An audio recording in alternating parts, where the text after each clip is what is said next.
On August 13th, 2024, around 7:30 p.m., Jaiprakash, a resident of Baruraj, Muzaffarpur, told his sister-in-law that he was heading out to meet a friend and would return shortly. As night fell, his family began to worry when he did not return. Repeated calls to his phone went unanswered. Concerned, his elderly parents visited the local police station around 10:30 p.m. to file a missing person report. They informed the police that Jaiprakash had left for something urgent but had not come back, and now his phone was switched off, leaving them fearing the worst. After filing the report, the family returned home, and the Baruraj police began searching for him. The next morning, on August 14th, around 6 or 7 a.m., residents of Sahajanand Colony, Muzaffarpur, noticed a suspicious sack lying in lane number 9. The bag seemed heavy, drawing the attention of passersby. As curiosity grew, a few people cautiously opened the sack. Inside, they discovered a suitcase. What they saw upon opening it sent shockwaves through the crowd, causing many to flee in horror. The residents immediately alerted the police, reporting the grim discovery. Within minutes, the police arrived at the scene in Sahajanand Colony. When the police opened the suitcase in lane number 9, a foul odor filled the air. Inside, they found a lifeless body in a horrifying state, the head severed from the torso, and intestines spilled out. The gruesome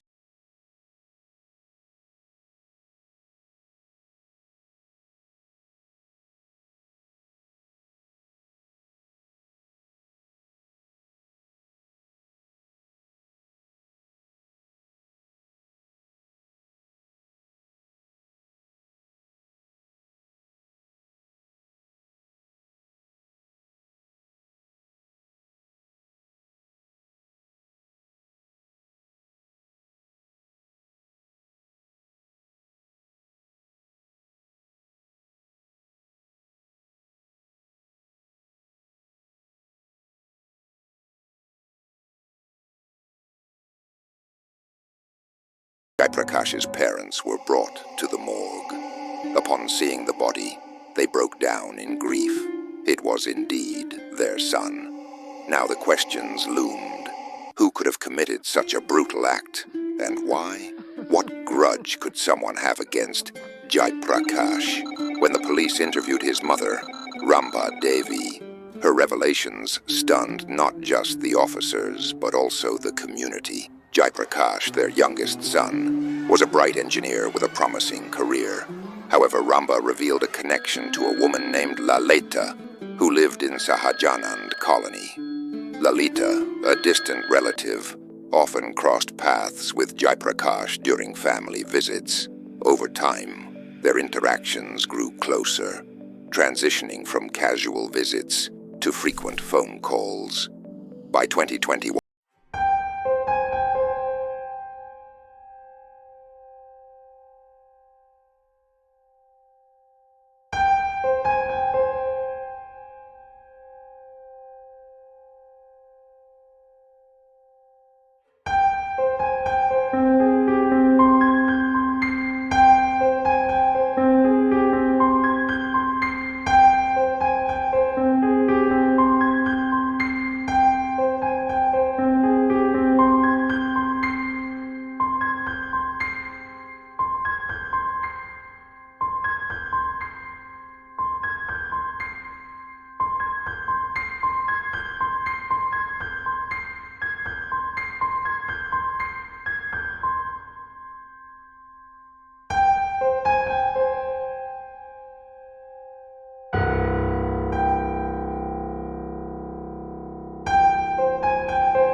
that day as they were away. Fast forward to August 2024. Lalita persistently asked Jaiprakash to visit her. Though he was busy in Goa, her repeated requests made him return home on August 13th. That evening, around 7:30 p.m., Jaiprakash told his sister-in-law he was stepping out to buy vegetables and would be back soon. He never returned. The next day, on August 14th, Sahajanand police found a suitcase containing a body in lane number 9. When Jaiprakash's family arrived at the morgue, his elder brother and sister-in-law immediately identified the body. It was Jaiprakash. The question remained, who brutally murdered Jaiprakash and why? The police launched a thorough investigation, questioning neighbors in Sahajanand Colony and reviewing CCTV footage. The footage revealed a chilling lead. Around 100 meters from where the suitcase was discovered, a camera captured 3 individuals on bicycles carrying a heavy sack late at night. The trio was seen moving toward the exact spot where the suitcase was found. What secrets does this relationship hold? Could it be tied to Jaiprakash's tragic end? Watch the full story to uncover the shocking truth behind this chilling murder. The problem, however, was that the faces of the individuals in the CCTV footage were unclear, making it difficult to identify them. But the police didn't stop their search. They decided to check Jaiprakash's call details, hoping to find some clue. Perhaps after telling his sister-in-law he was going to buy vegetables, he had met up with a friend or acquaintance, and those people had killed him. Upon reviewing his call records, the police discovered something significant. Jaiprakash had been in constant contact with Lalita for several days leading up to the incident. On the evening of August 13th, after leaving home, he had called Lalita. Upon reviewing his call records, the police discovered something significant. Jaiprakash had been in constant contact with Lalita for several days leading up to the incident. On the evening of August 13th, after leaving home, he had called Lalita. As the police carefully examined all the details, Ramadevi's statement, the CCTV footage, and Jaiprakash's call logs, they made a shocking discovery. The killer was none other than Lalita. The last call made to Jaiprakash was from her.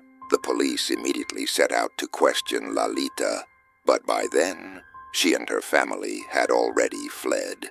Determined, the police traced her phone's location on the night of August 13th and found it to be at a lodge in Sahajanand Colony. They rushed to the lodge and discovered that the room was rented by a man named Ravindra Kumar from Deoria, who turned out to be Lalita's cousin. Upon learning this, the police arrested Ravindra Kumar and brought him in for questioning. Initially, he denied any involvement in the crime, but under intense interrogation, he soon broke down.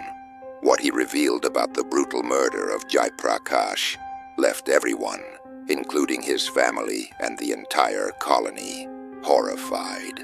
Ravindra Kumar explained that while Jaiprakash and Lalita were meeting in person, she had moved to Patna for her BPSC exam preparations. One day, Jaiprakash video called her and noticed another man in her room. When he asked Lalita about the man, she refused to explain. This sparked frequent arguments between the two, and one day, tired of the constant fighting, Lalita told Jaiprakash that if he didn't trust her, their relationship would end. Lalita told Jaiprakash that they should end their relationship, but Jaiprakash wasn't ready to let go. He loved her deeply and wanted to marry her, but things took a turn when Lalita called Jaiprakash's mother, Aramba Devi, and told her that Jaiprakash wasn't a good person and that she wouldn't marry him. Ramadevi tried to convince her son, but Jaiprakash insisted that he had already invested a lot of money in their relationship and that he loved Lalita too much to just let her go. He told his mother that he had spent so much on her and he wasn't willing to give up without a fight. Despite his mother's efforts to persuade him, Lalita completely cut off communication with Jaiprakash. This angered him greatly, especially since he had compromising photos and videos of her.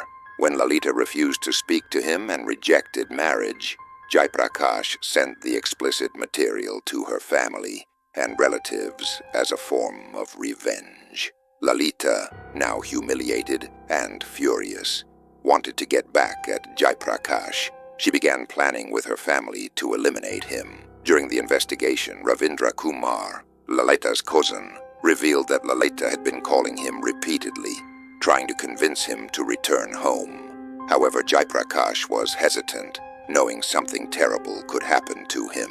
Despite his fears, he trusted Lalita and agreed to meet her in Muzaffarpur. Jaiprakash first went to his brother's rented house in Bhagwanpur.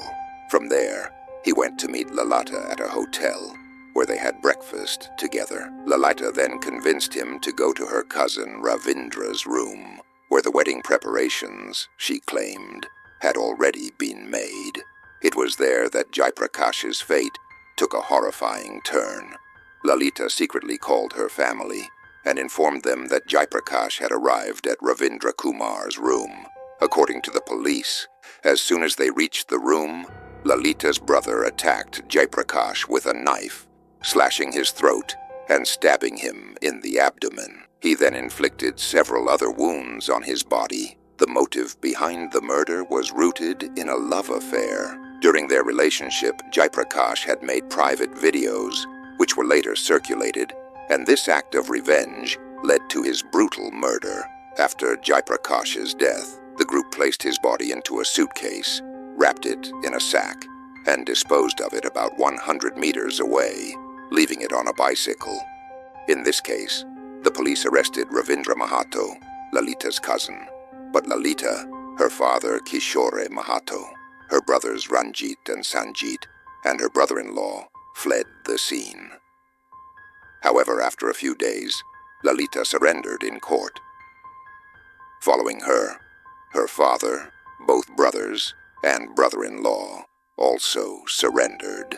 At Ravindra Kumar's insistence, the knife used in the crime was found in his room. Based on their statements and evidence, the police prepared a charge sheet and presented it in court, where all the accused were sent to jail. The purpose of sharing this incident is not to hurt anyone, but to raise awareness and alert you. What do you think about this entire event? Share your thoughts in the comments. If you appreciated the effort put into this video, don't forget to like and share it. And if you haven't subscribed to our channel yet, make sure to do so now. Thank you.